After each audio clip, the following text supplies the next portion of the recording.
Écoutez, visiblement, donc, les succès de l'Iran inquiètent, je pense, les Israéliens, en particulier ce qui s'est passé dernièrement au Liban, c'est-à-dire le Hezbollah avec du gasoil irakien et avec du pétrole iranien qui a brisé l'embargo américain sur les fournitures d'énergie au Liban. C'est un des succès de ce qu'on appelle la guerre hybride et je pense que les Israéliens répondent à cette guerre hybride par une guerre de l'ombre. C'est-à-dire qu'il y a une série d'événements, il y a des explosions dans les usines, par exemple, il y a des bombardements non revendiqués qui ont lieu sur des milices pro-iraniennes en Syrie. Il y a donc une série d'attaques clandestines visiblement contre votre pays. Il y a une série d'événements en politique internationale qui visiblement est de la subversion. Je pense que les Israéliens mènent une guerre de l'ombre et que c'est la réponse à la guerre hybride de l'Iran. Maintenant, votre question sur l'Arménie et l'Azerbaïdjan, ils sont liés à la géopolitique de l'Asie centrale. À la suite de l'invasion de l'Irak et de l'Afghanistan, les Américains se sont investis dans l'Asie centrale et les Russes ont mis une dizaine d'années à reprendre leur position, notamment en faisant fermer la grande base américaine qui était au Kyrgyzstan. Mais de cette géopolitique, de cette offensive géopolitique, l'État client des Américains, c'était l'Azerbaïdjan. L'Azerbaïdjan était notamment membre d'une alliance géopolitique qu'on appelait le GUAM, qui était constituée par la Géorgie, l'Ukraine, la Moldavie et l'Azerbaïdjan précisément, et qui visait à transformer ces pays en une série de bases avancées des États-Unis en Asie centrale. Dans le cadre de cette offensive, l'allié des États-Unis, c'était comme au Proche-Orient, comme en Libye, c'était la Turquie. La Turquie, c'est la deuxième armée de l'OTAN et la Turquie joue un rôle pour les Américains sous prétexte que la Turquie est un État musulman. Elle sert à avancer les pions américains et les pions de l'OTAN vers des pays musulmans. L'Azerbaïdjan, c'est un pays, donc justement, azéri, c'est-à-dire qui a une forte minorité musulmane. À l'origine, c'est une minorité chiite, c'est-à-dire qu'en plus, l'instrumentalisation de cette minorité contre l'Iran est évidente. Et dans la dernière guerre, l'Iran, géopolitiquement, elle était du côté des Russes, et les Russes soutenaient, mais de très loin, l'Arménie, dans le cadre de l'organisation du traité de sécurité collective, qui est une espèce de contre-OTAN à l'intérieur de l'organisation de coopération de Shanghai, avec des ex-républiques soviétiques comme la Russie, comme l'Arménie, comme le Bélarus. Et donc, dans cette confrontation dont le point central, c'était le Haut-Karabakh, qui est une région sécessionniste de l'Azerbaïdjan, bien entendu, les Turcs étaient du côté de l'Azerbaïdjan et les Américains, et les Russes et les Iraniens étaient du côté de l'Arménie. C'est cette confrontation qui continue aujourd'hui avec les manœuvres qui sont faites par l'armée israélienne avec l'aide des Turcs et de l'Azerbaïdjan face, bien entendu, non seulement à l'Arménie, mais surtout contre l'Iran.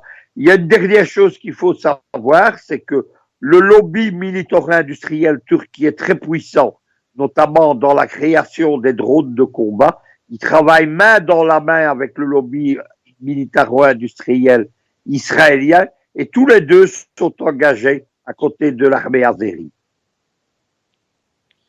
La guerre hybride, si vous voulez, jusque la fin du XXe siècle, la guerre était une guerre classique telle qu'elle a été définie au début du XIXe siècle par le général prussien Clausewitz, c'est-à-dire que la caractéristique de cette guerre, c'est une guerre entre États et entre armées étatiques. La guerre, c'est la continuation de la politique. Lorsque la politique n'est plus possible, on fait la guerre. Et ensuite, la guerre, elle est linéaire, c'est-à-dire qu'elle développe une montée de la violence et de la puissance. Par exemple, pour que vous compreniez, la Deuxième Guerre mondiale, elle commence par les bombardements allemands et britanniques des villes civiles, mais elle se termine par les frappes atomiques sur Hiroshima et Nagasaki. La guerre hybride, c'est la réponse de l'Iran et de la Russie. On dit que l'Iran et la Russie, c'est des puissances pauvres, c'est-à-dire qu'elles n'ont pas les moyens financiers de la guerre classique.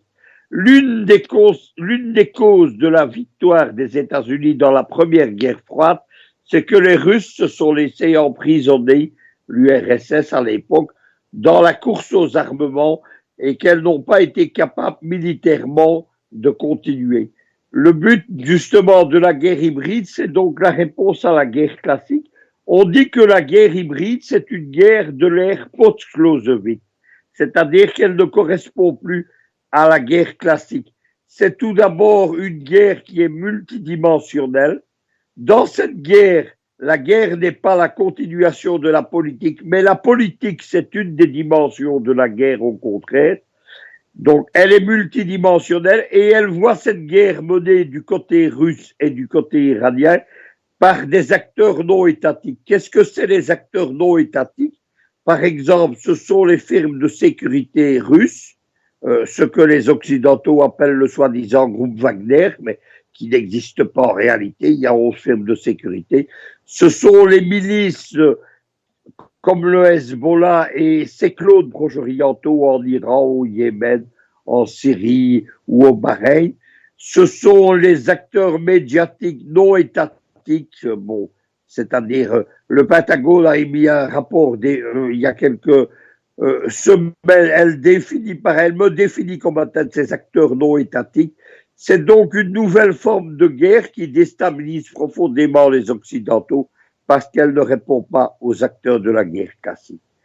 C'est cette guerre qui a permis à l'Iran de l'emporter à plusieurs reprises au Liban, au Yémen, en Irak, etc., en particulier face aux Israéliens au Liban. Face à cette guerre donc non classique qu'on appelle hybride ou asymétrique, évidemment, les pays de l'OTAN, ils sont déstabilisés. Il y a des centaines d'études dans les pays, des instituts de l'OTAN, dans les états-majors de l'OTAN, par le Pentagone, etc., qui montrent le désarroi. Mais il semble que les Israéliens ont développé, parce qu'ils ont les habitudes de la guerre de l'ombre, il semble qu'ils ont développé une guerre de l'ombre contre l'Iran, en tout cas, qui est la réponse israélienne à cette guerre hybride. La guerre hybride, on croit souvent que ce sont les Russes qui l'ont inventée en Ukraine en 2013. On parle aujourd'hui d'ailleurs de la guerre hybride que les Russes mènent avec succès en Centrafrique ou au Mali. Mais la guerre hybride, elle a été inventée par l'Iran au Liban en 2006 avec le Hezbollah. Et donc, l'Iran a développé une série d'acteurs non étatiques qui sont les milices du type Hezbollah. Il y a le Hezbollah au Liban, il y a les Hachel Shalabi en Irak, il y a Ansarallah au Yémen, il y a la défense populaire en Syrie, il y a les milices politiques au Bahreïn. Et donc, actuellement, dans tous les théâtres d'opération où étaient présents les Américains, mais aussi les Israéliens, l'Iran est en train de l'emporter avec cette nouvelle forme de guerre. Et ça vous explique évidemment sans doute les mesures de rétorsion, de réponse qui ont été développées par les Israéliens